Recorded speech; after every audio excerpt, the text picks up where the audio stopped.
As time moved on, some began to evidence inactivity and selfishness in attempting to outdo their fellow man. This condition brought on divisions, and divisions brought on selfishness and greed, which caused dissensions. The time that should have been spent in creating for service and advancement was dissipated in strife and contention. Instead of holding closely to their source, they were differing and separating widely until all but a few lost that which was high and noble.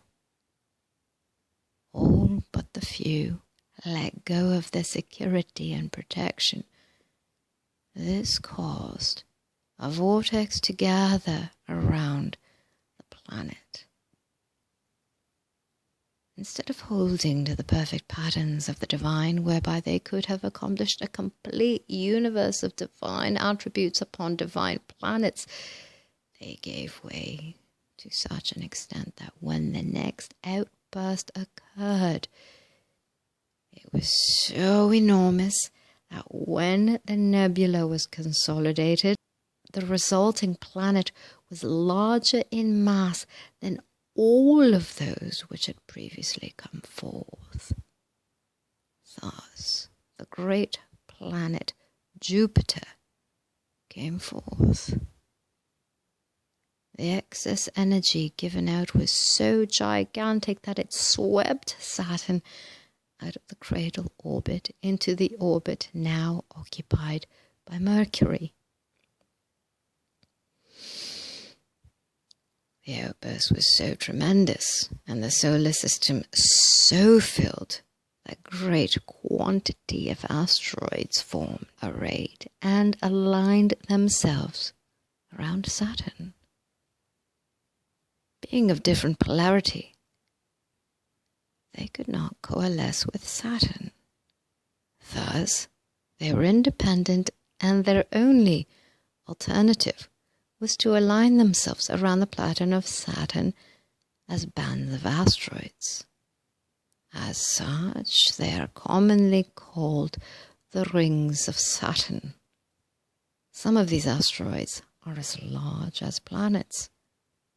The force swept Neptune, the great and beautiful, out into the orbit now occupied by Earth. All of its magnificence with its great inhabitants, save a few, were swept away. Those who were preserved had never let go of their divine heritage, and they had so constituted their bodies that they could seek safety in the emanations of the spirit sphere, which is all around and interpenetrates the 91 universes now in existence. In this condition, they have been able to preserve their identity and knowledge and give it out so that it will never pass out of existence. It is through and by these ideals that we live today. We claim kinship with these great ones.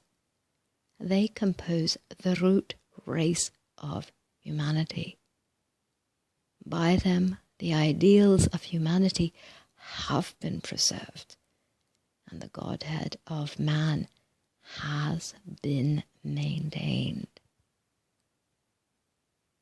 Then followed many millions of eons of time needed for the nebula of Jupiter to take form as a planet. So enormous is its size that it has cooled but little even today. Time again passes on with swift wings, and the sun is ready to give birth to the fifth nebula, and Mars, the blood-red planet, is brought into existence. As this expulsion is complete, we see a phenomenon happening in mighty Jupiter.